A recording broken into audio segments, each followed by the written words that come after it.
আসসালামু আলাইকুম। News live 24 এর পক্ষ থেকে আপনাদেরকে জানাই স্বাগতম।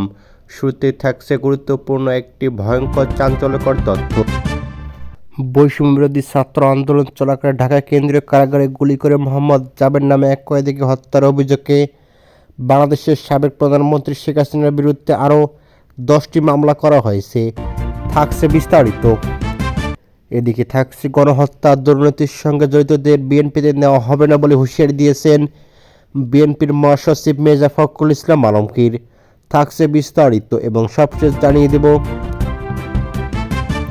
এদিকে কাউকে বাদ দিয়ে জয়লাভ করা নির্বাচন জনগণের কাছে গ্রহণযোগ্যতা হবে না বলে জানিয়েছেন জিএম কাদের।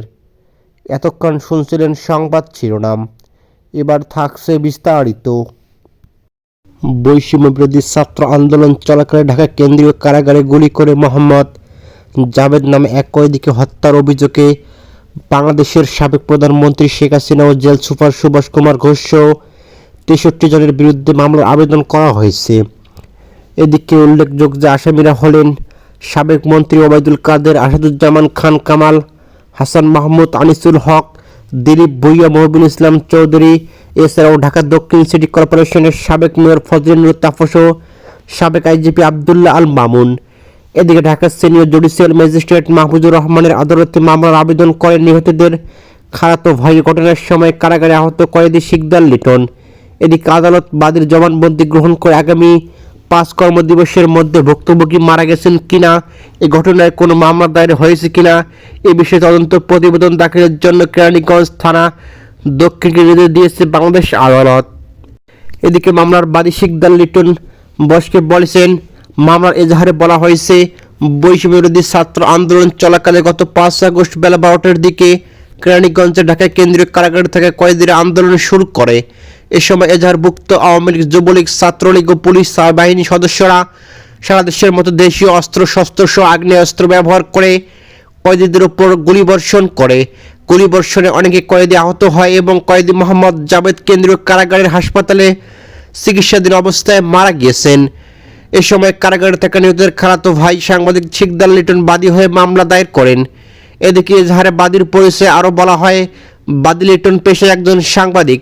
তিনি 2019 সালে আলোচিত ফরিদপুর 2500 কোটি টাকা পাচারের চক্রের মূল হোতা শেখ হাসিনার বেআই এবং বাংলাদেশের সাবেক মন্ত্রী খন্দকার মোশাররফ হোসেনের সহযোগী কেন্দ্রীয় কৃষক লীগের সহ-সভাপতি আরিফুর রহমান দোলনের বিরুদ্ধে নিউজ করেছেন। এতে ক্ষিপ্ত হয়ে বাদীর বিরুদ্ধে ডিজিটাল নিরাপত্তা আইনের মামলা দিয়ে 2020 সালের 28 অক্টোবর কারাগারে পাঠানো হয়েছিল। 5 আগস্টে গুলিবর্ষণ তিনি আহত হন বলে এজাহারে উল্লেখ করা হয়েছে।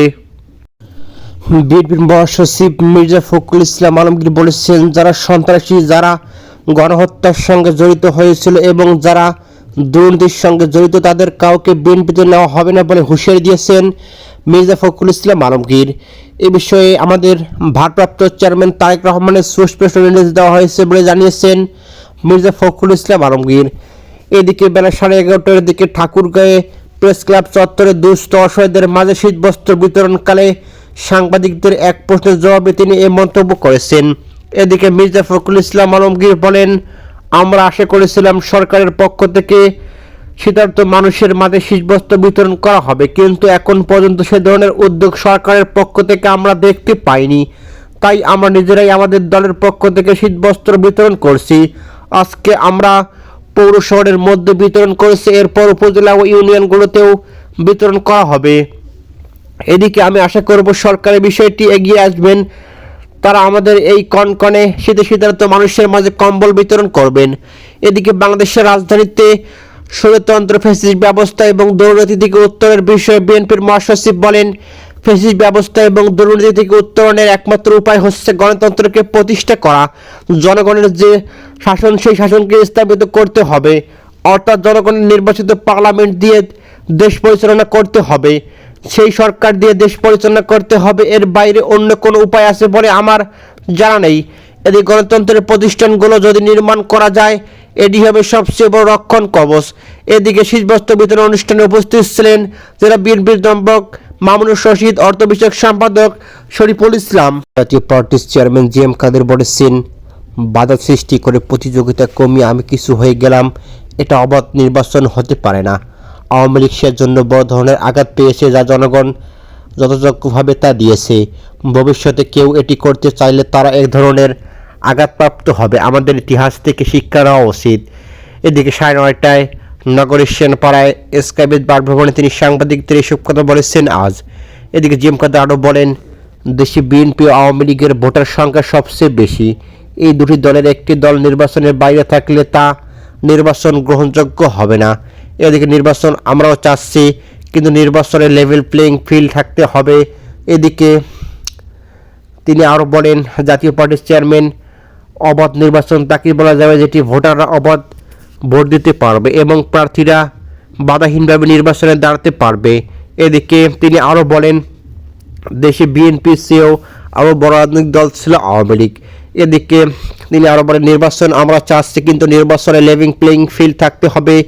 বর্তমানে আমাদের বিভিন্নভাবে সমাবেশ করতে দেওয়া হচ্ছে না। সাংবিধানিক অধিকার অনেক ক্ষেত্রে আমরা পাচ্ছি না, আমাদের স্বাধীনভাবে চলাচল করতে দেওয়া হচ্ছে না। তাই লেভেল প্লেইং ফিল্ড ছাড়া যে উদ্দেশ্যে নির্বাচন দেওয়া হচ্ছে তার লক্ষ্য পূরণ হবে না। তিনি আরও বলেন, তত্ত্বাবধায়ক সরকার ব্যবস্থা প্রচলন করা হয়েছিল হোসেন মোহাম্মদ এরশাদের আমলে।